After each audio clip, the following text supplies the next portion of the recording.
دیتے تھے. یہ واقعہ بھی اہل سنت والجماعت نے اپنی تاریخ میں لکھا ہے کہ بھائی ایک دن ایک سائل مکے میں آیا. وہ ابو جہل کے دروازے پہ گیا, کہا میرے بچے بھوکے ہیں, کچھ مجھ کو دے دو.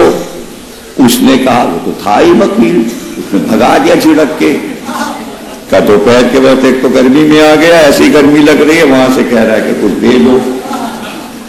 سائل آگے بڑھ گیا, راستے میں علی مل گئے. اس کو پتا تھا کہ ابو طالب کا بیٹا ہے, حالانکہ 12 سال کی عمر تھی. کیا بات ہے؟ کہ بھوکا ہوں. مٹی اٹھائی, کا ہاتھ پھیلا, اس نے ہاتھ پھیلا, علی نے مٹی رکھ دی. اس نے جو دیکھا تو لال چمک رہے تھے یاقوت. اس نے جلدی سے مٹھی بند کر لی. اب سائل بھاگا پیچھے پیچھے ابو جہل, دکھا تو کیا دیا ہے.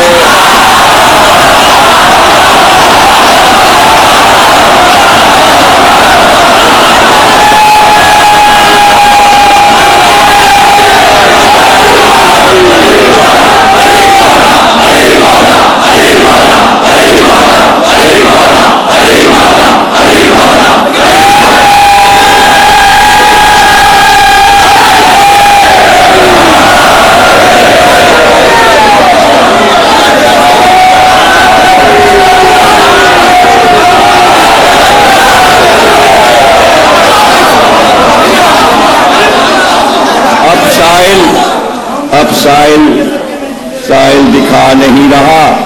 جب سرحد تک پہنچ گیا سائل تو ابو جہل نے کہا آپ کو دکھا, تو اس نے دور جا کے جلدی سے ایسے دکھایا اور بھاگا. پتا تھا ابو جہل چھین لے گا. علی نے یہ یاقوت دیے ہیں اور مٹی دی تھی, وہ یاقوت بن گئے. یہ کہہ کے سائل بھاگ گیا. مکے میں واقعہ مشہور ہو گیا کہ علی نے مٹی دی, اس کے ہاتھ پہ یاقوت بن گئے. رسول اللہ کی خدمت پہ پہنچے, کہا کہ یا علی آج تم نے سائل کو اس کے ہاتھ پہ مٹی رکھ دی تھی, ہم نے سنا وہ یاقوت بن گئے. کہا رسول اللہ ایسا ہوا. کہا تو کچھ تم نے پڑھا تھا یا ایسے ہی اس کے ہاتھ پہ مٹی رکھ دی تھی؟ کہا نہیں میں نے پڑھا تھا, میں تو جب بھی سائل کو دیتا ہوں کوئی چیز تو میں پڑھ کے دیتا ہوں. کہا کیا پڑھ کے دیتے ہو؟ کہا میں جب سائل کو کچھ دیتا ہوں تو میں کہتا ہوں رسول اللہ کا واسطہ. جیسے ہی میں آپ کا واسطہ دیتا ہوں مٹی جو ہے یاقوت بن جاتی. لیکن رسول اللہ کل آپ نے بھی تو ایک سائل کو مٹی دی تھی اور وہ بھی ہیرے جواہرات بن گئی تھی, آپ کیا پڑھتے ہیں؟ کہ میں جب سائل کو مٹی دیتا ہوں تو میں کہتا ہوں یا علی.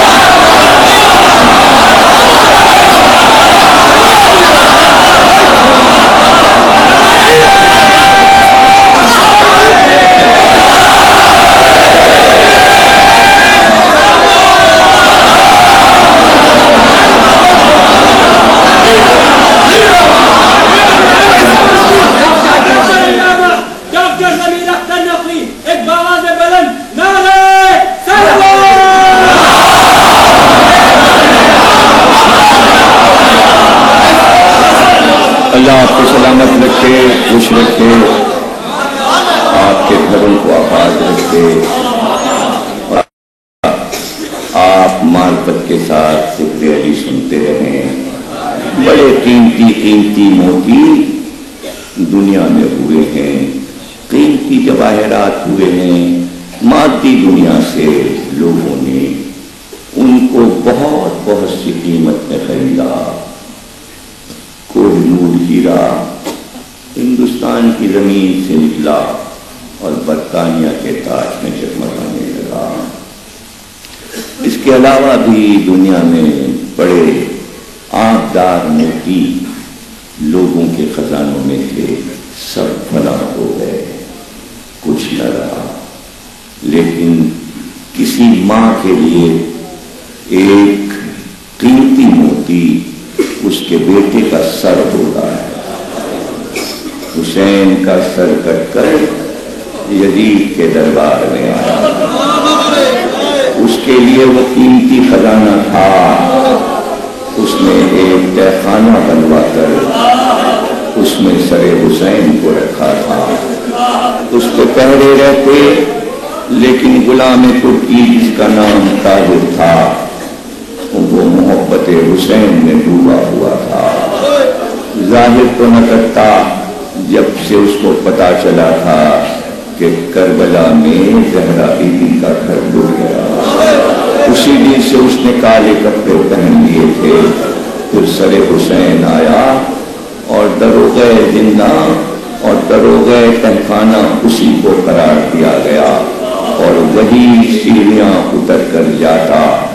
جب رات آتی تھی اور سپاہی سو جاتے، محل میں سناٹا ہو جاتا، تو اندر جا کے سر کو اٹھا کر ہاتھوں پہ رکھ کر روتا اور رو کر کہتا، مولا ایک دن میں آپ کو لے کر چلوں گا۔ اور پھر نجف کا رخ کرتا اور کہتا، مولا علی آپ کی قسم میں بیٹے کو آپ کے یہاں لے کر آؤں گا۔ اور بار بار کہتا، اے سر حسین میں نے علی سے وعدہ کیا ہے۔ اور پھر وہ موقع کی تلاش میں رہا، اور ایک دن اس کو موقع مل گیا کہ سارے دربان بے خبر تھے۔ سر حسین کو اٹھا کر وہ چلا، ایک رومال میں اس نے باندھ لیا اور اس کو ہاتھ پہ رکھ لیا اور گھوڑے پر بیٹھا اور شام سے نکل گیا۔ اس نے عراق کا راستہ اختیار کیا۔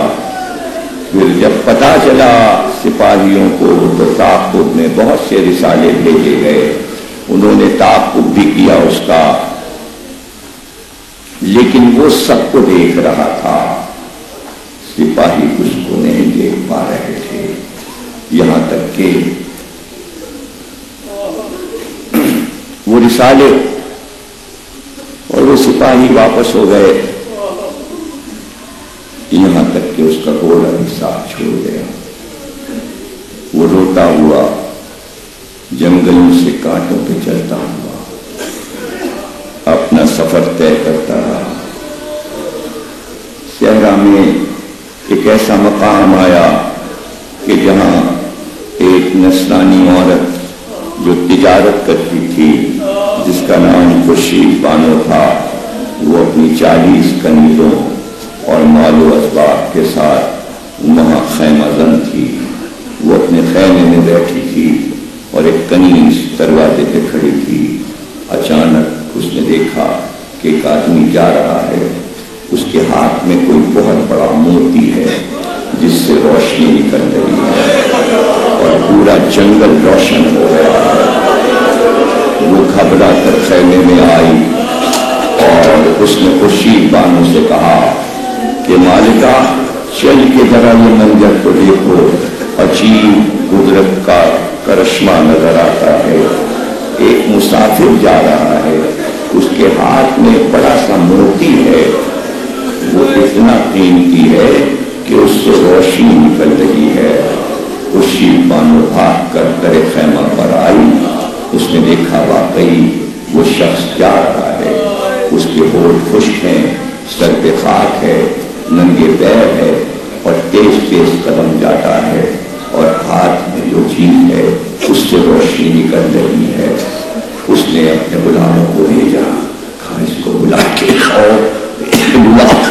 لوگ گئے، اس کو لے کر آئے۔ اس نے پوچھا خورشید بانو نے کہ تمہارے ہاتھ میں کیا ہے؟ یہ کون سا موتی ہے؟ یہ کہاں کا درے آبدار ہے جس کو تم نے کپڑے میں رومال میں باندھا ہوا ہے؟ کہا یہ بہت قیمتی ہے۔ کہا میں اس کی قیمت دیتی ہوں، یہ مجھ کو دے دو۔ اس نے کہا زمین و آسمان مل جائیں، زمین و آسمان مل جائیں، اس کے بعد بھی اس موتی کی قیمت ادا نہیں کی جا سکتی۔ ناممکن ہے کہ کوئی اس موتی کی قیمت ادا کر سکے. کہا اچھا میں 40 کنیزیں، یہ خیام، یہ تجارت کا سارا سامان تجھ کو دینے کو تیار ہوں، صرف ایک بار اس کی رونمائی کر دے، مجھ کو دکھا دے کہ میں دیکھوں کہ یہ موتی کتنا قیمتی ہے. اس نے کہا نہیں، میں نے تو قسم کھائی ہے کہ میں یہاں سے کھول نہیں سکتا. کہاں اس رومال کو کھولو گے؟ کہا یہ تو نجف میں جا کے کھولے گا.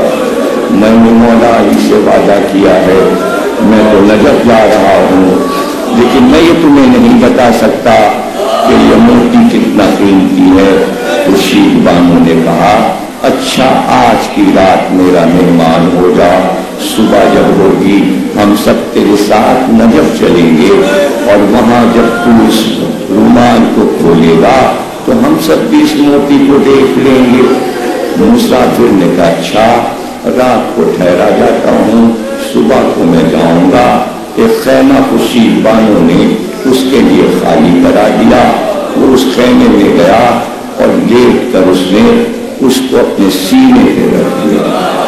خورشید بانو نے دیکھا کہ کچھ دیر میں وہ سو گیا، لیکن خورشید بانو اپنے خیمے میں جیسے ہی گئی ابھی بیٹھی تھی کہ بعد چاروں طرف سے رونے کی آواز آئی، اور ان آوازوں میں ایک بیوی کی آواز ایسی تھی کہ وہ بیوی پکار رہی تھی ولدی میرے لال، میرے لال. گھبرا گئی، پریشان ہو گئی. کہا یہ کوئی برگزیدہ خدا ہے جو ہمارا مہمان ہوا ہے، یعنی یہ مسافر کون ہے کہ چاروں طرف سے رونے کی آوازیں آتی؟ یہ کسی مصیبت میں تو نہیں ہے، چلو چل کے دیکھیں. سب کنیزیں آئیں، خورشید بانو آئی. سب نے دیکھا کہ وہ تو بے خبر سو رہا ہے، لیکن اس کے سینے جو چیز رکھی ہے وہ اس کے سینے سے بلند ہوتی ہے، بلند ہوتی جاتی ہے. پھر آواز آتی ہے السلام علیکہ یا امیر المومنین.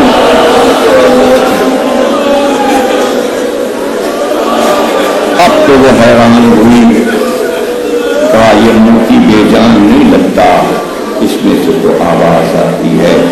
دوڑ کر خورشید بانو نے اس کے سینے سے اس کو اٹھا لیا. وہ بے خبر سو رہا تھا، اپنے خیمے میں لائی، لا کر ایک پاکیزہ چادر چھائی، اس پہ اس کو رکھا اور پھر رومال کی گرہ کھولی. اور جو اس نے دیکھا تو ایک کٹا ہوا سر، ایک کٹا ہوا سر تھا جس کے کانجے پہ اس کی زلفیں پڑی تھی. لیکن اس نے بغور دیکھا، بغور دیکھا، اور ایک بار وہ گھٹنوں کے بل بیٹھ گئی اور اپنی کنیزوں سے کہنے لگی ذرا غور سے اس سر کو دیکھو کہ اس کے سر پر، چہرے پر زخموں کے نشان ہیں، ایسا لگتا ہے اسے پتھر بھی مارے گئے ہیں، اس پر تیر بھی برسائے گئے ہیں، اس کے چہرے پر لہو لگا ہوا ہے. پھر وہ کہتی ہے کہ اس کی آنکھوں میں ہلکے پڑے ہیں، اس کے گلے کی رگیں خشک ہو گئی ہیں، ارے اس کو پیاسا مارا گیا ہے، اسے پانی نہیں دیا گیا. ایک بار چھپ کر کہا ہے سر یہ بتا کہ تو کس کا سر ہے؟ خیمے کے پیچھے سے ایک بیوی کی آواز آئی خورشید بانو یہ فاطمہ کا لال حسین.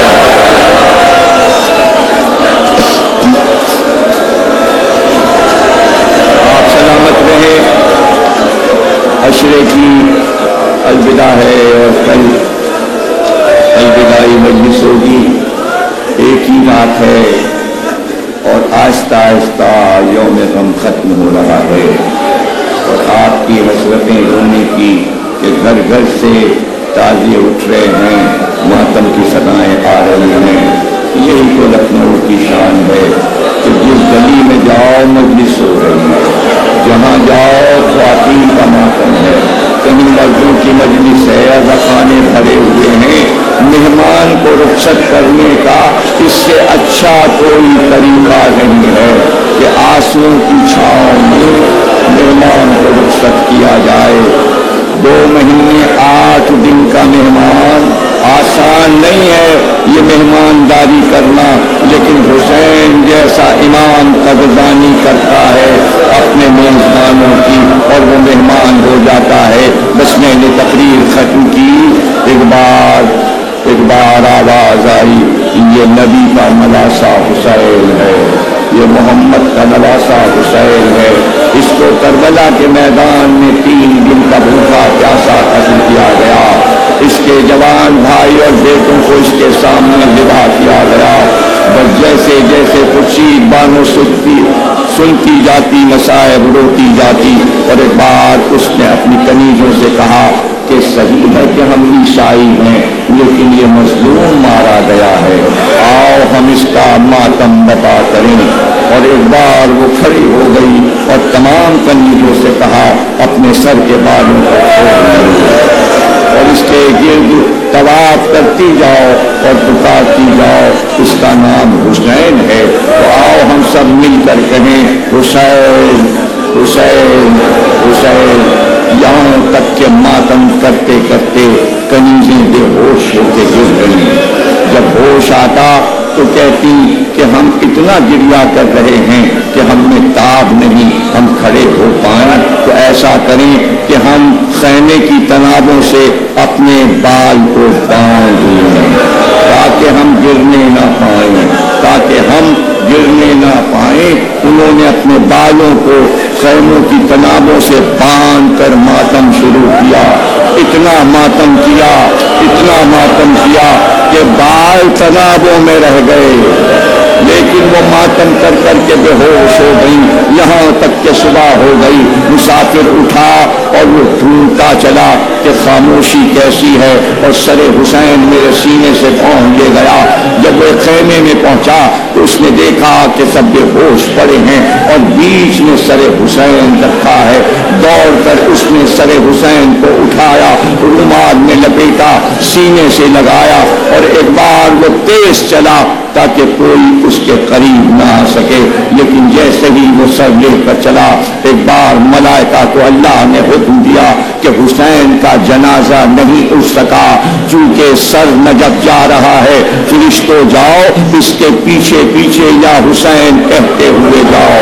ادھر فرشتے چلے، ادھر آدم چلے، نوح چلے، ابراہیم چلے، موسیٰ چلے، عیسیٰ چلے، اور سب سے پیچھے جب خورشید بانو ہوش میں آئی تو وہ پیچھے پیچھے روتی ہوئی یہاں تک کہ نجف کا دروازہ سامنے آیا۔ جیسے ہی نجف کا دروازہ سامنے آیا، کچھ لوگ اپنی زلفوں پہ خاک ڈالے، روتے ہوئے باہر آئے اور کہا مسافر تو آ گیا، میرے بچے کا سر لے آیا، لا حسین کا سر مجھ کو دے دے، لا حسین کا سر مجھ کو دے دے۔